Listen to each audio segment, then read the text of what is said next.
de que o bom juiz, ele tem que ser reconhecido pelo respeito, não pelo medo. O tema da minha fala é o fortalecimento do Estado de Direito. Não basta instituições justas e princípio da legalidade fortalecido. O Estado de Direito fortalecido demanda uma autocontenção do Poder Judiciário. Tenho legitimidade para dizer isso, pois integro a mais alta corte do nosso país. O Estado de Direito não significa a prevalência da vontade ou das pré-compreensões dos intérpretes da lei. Eu tenho meus valores, eu tenho minhas pré-compreensões, mas eu devo servir à lei e à Constituição.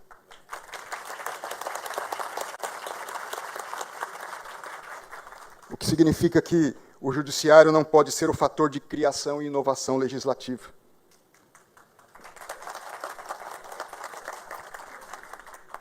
O Estado de Direito impõe a autocontenção, o que se contrapõe ao ativismo judicial.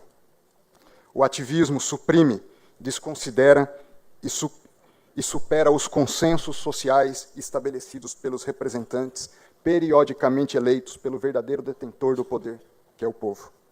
O ativismo judicial implica no reconhecimento implícito de que o judiciário tem a prevalência sobre os demais poderes. O ativismo implica na superação da vontade democrática, cujo consenso legítimo pode ser decidir, mas também pode ser não decidir. O ativismo judicial implica no enfraquecimento e na superação do princípio democrático. E o ativismo judicial implica no reconhecimento implícito, ainda que não desejado, do enfraquecimento dos demais poderes. Se é verdade que o Estado de Direito forte, que nele o judiciário tem a prerrogativa de dar a última palavra, e essa é uma verdade, mas no Estado de Direito forte, o Poder Judiciário não tem a prerrogativa de dar a primeira e a última palavra. Essa situação passa a impressão de vivermos não em um Estado democrático de direito, mas em um Estado judicial de direito. Por isso, ao invés de fortalecer a democracia, o ativismo a uma só vez é sintoma e causa do seu enfraquecimento. É sintoma porque se parte do pressuposto de que os demais poderes não estão funcionando adequadamente. E pode ser que isso seja verdade. Mas também é causa, porque impede o indispensável amadurecimento dos demais poderes, que se sentem desobrigados a assumir as suas próprias responsabilidades, a partir das legítimas pressões exercidas pela sociedade, a fim de legislarem, ainda que tomando decisões difíceis, e a fim de construírem por o bem comum. Mas também, em quarto lugar, o fortalecimento do Estado de Direito passa pela garantia do justo processo. O justo processo impõe apenas, ao menos, 2 níveis para as vozes presentes na sociedade. Em segundo lugar, além da imparcialidade, o justo processo demanda uma avaliação racional e reflexiva.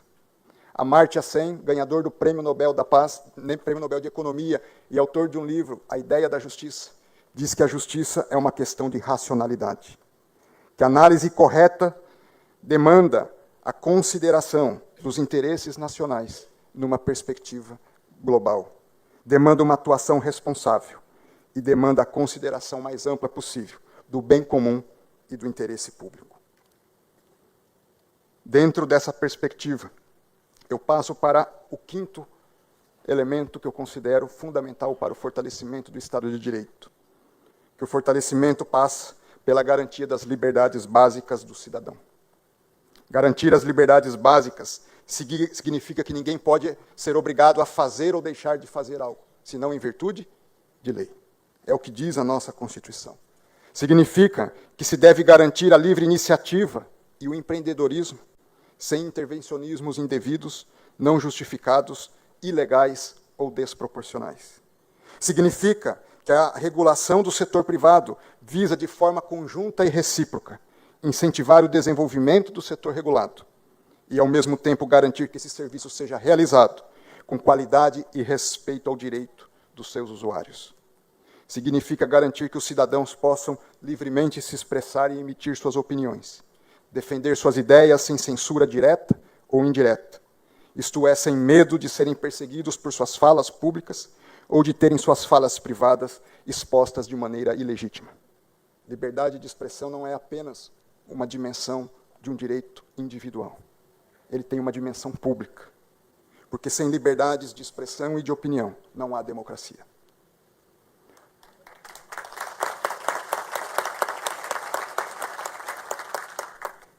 Nesse sentido, Amartya Sen e John Rawls defendem que a democracia está dissidentes. Assim, a democracia está diretamente relacionada ao livre exercício da razão pública. Não há democracia se as liberdades de expressão e de opinião estão cerceadas de maneira direta ou indireta. Eu concluo. Como eu disse, o fortalecimento do Estado de Direito passa por haver instituições justas, pelo fortalecimento do princípio da legalidade, pela autocontenção do poder judiciário, pela garantia do justo processo e pela garantia das liberdades básicas do cidadão. E digo, para isso, nós todos, precisamos fazer um compromisso público de que o bom juiz, ele tem que ser reconhecido pelo respeito, não pelo medo. Que as suas decisões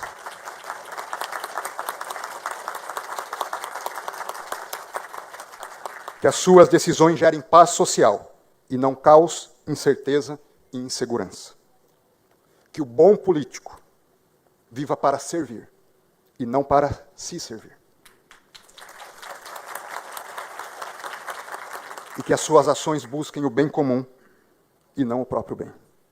Que o bom empresário busque empreender para gerar bem-estar para si e também para os seus colaboradores e para o país. Que ele atue para dar sentido à sua própria vida e não para valer-se da vida dos outros.